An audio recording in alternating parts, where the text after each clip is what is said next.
Warning, spoilers ahead. None of the material about to be shared is owned by me. This video is made out of admiration and love for both the Karate Kid trilogy and the Netflix series Cobra Kai. Thank you. And no mercy, bitches.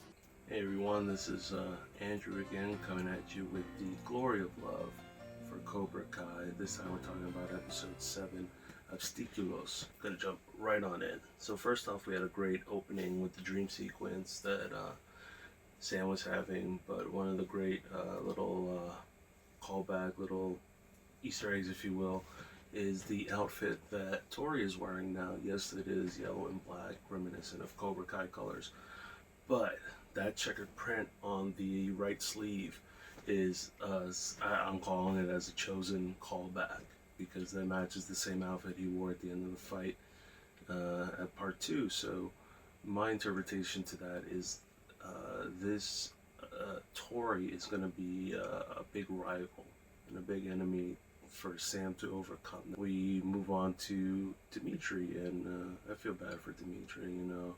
The moment where he started to get some bravado about himself and some confidence, and then it's all knocked down when Hawk breaks his arm, and now he's back to being picked on constantly, like endlessly, and it's I only hope that he gets his in the end. I only hope that somehow, I'm thinking tournament, that's what I'm, or even just something else. But with Dimitri on the low end of the totem pole right now, his relationship with Yasmin is starting to blossom a little bit.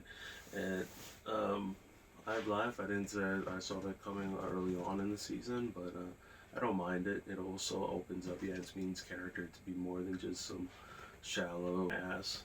So that was nice to see. And one of the shining moments of the whole episode, I think, was between Sam and Daniel. You know, we get a lot of father-daughter moments between them, but they feel, not to say generic, but they feel, you know, they play its course as a father and daughter dynamic would. But I feel like in this episode was so much more of a Miyagi-Daniel mentor-teacher role, or student-mentor role, and it felt, and not only because of the boat scene, which was definitely a callback to part 1, but we also had Sam mentioning Miyagi for the very first time. Do you remember the last time we were out here together? It was with Mr. Miyagi. Caught that fish that was so big, Mom was afraid to cook it for dinner. It's the first mention of Sam ever saying that, and I think it's nice that maybe, because we started the episode with a portrait of Miyagi over Sam, so it's a nice little connection there. Throughout the episode, I just feel like Daniel is teaching Sam, not only on the boat that we found out later when she was casting the reel, but you know, teaching her about how to handle fear. And that whole segment inside the Old Valley Arena was something, because, you know, I think 3 is an underrated film. And, you know, in the trilogy, it doesn't hold up as the strongest. I mean, it has its moments, but overall you can't compare it to 2, and definitely can't compare it to 1. But the pieces from that movie, if you take just the pieces, are really fun pieces to watch. And one of them is Mike Barnes. And the Mike Barnes segment in part 3, you know, it's a big set, and you would think after dealing with Chosen it wouldn't be so bad, but he plays a really ruthless character, like non-stop. And it really gets to Daniel, especially back at home. It's a little different, I guess. But he was such a good villain alongside with the Cobra Kai clan. So, but what made those scenes even better, which I think lacked in the last episode, or a few episodes ago, was the music.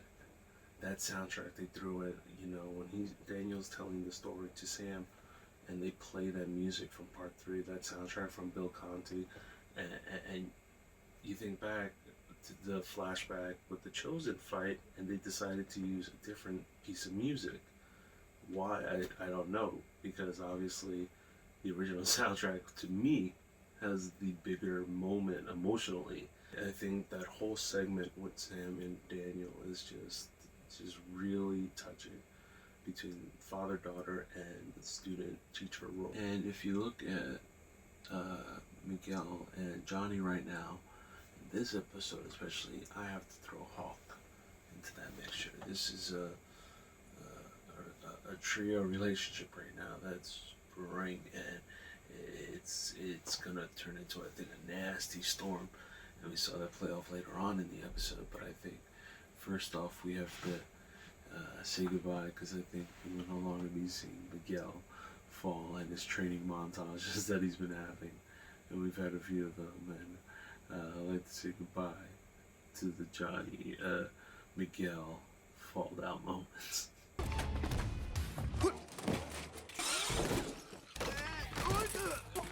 That aside, so now if you look at Miguel, I think the first relationship you look at in this episode at least is him and Hawk. Him and Hawk right now are, buddies at first, but after Dimitri reveals what happened to his arm, obviously that tension is high. And later on with the Cobra Kai, students siding with Kreese over Johnny, that plays heavily into this. And I think, especially if you look at that scene of them in the school when they first see each other, I think we're going to have a big Hawk-Miguel showdown. And it's something we've seen before, especially in the Woods episode where they were fighting for the headbands. And I think this plays out more in a tournament scenario. I think instead of an all-out brawl with all the students and everything again and all-out melee, I think we get a tournament that's going to play off more into this vibe, which I'm all open to. I love the tournament storylines and stuff like that. So especially now with the Miyagi-Do, we have the birth of the Eagle Fang and Cobra Kai. That's a lot going on. And of course we got to talk about Eagle Fang and Johnny's. That's Johnny mentality right there. Eagle Fang karate. It's total 80s vibe, total Johnny vibe. Not surprised one bit. And if you look into that line of students, we get Mitch, I believe, former Assface, who we saw, like I said, was pushed away from Kreese and even pushed away further by Hawk in his asshole ways, his furthering of his dark side. We see Mitch join up with the Eagle Fang dojo, and that's going to be, we already saw one of the other students, smaller students, join up as well. So that's going to be a motif, I think, definitely, that like I mentioned, old Kreese students moving on to Miyagi-Do, moving on to now the Eagle Fang. And I was surprised by Hawk, at least. I thought Hawk, we've seen glimmers of hope, or at least I think in his eye, or that sense that he knows what he's doing is wrong. When he broke Dimitri's arm, when he was told Johnny had a new dojo, when Miguel called him out, he knows these things are true about Kreese. And when Johnny confronted him, that was a big payoff. I thought that would push him further into the right path, but obviously it didn't. And he has this false loyalty, I think, because that's where that Hawk identity came from. Without Cobra Kai, there is no Hawk. But in reality, it's Johnny who brought that out in him, that confidence. And all those other students completely turned their back, joined up with Kreese, called, and Kreese has got some numbers right now, and I don't know. The battle lines are drawn between all three dojos. Kreese called out Miyagi-Do and all his students the last episode. And now we have the confrontation between Eagle Fang and Cobra Kai, and so much to look forward to. Still have Allie, see how she's going to play off into this relationship that's going on right now. I have no idea how that's going to do. We still have the secret of the scroll from Okinawa. Don't know what's going to happen there. 3 episodes left. This, of course, was episode 7. OBSTÁCULOS. Again, I am Andrew for the glory of love for Cobra Kai. And once again, thank you very much, and I'll see you for a live reaction on episode 8.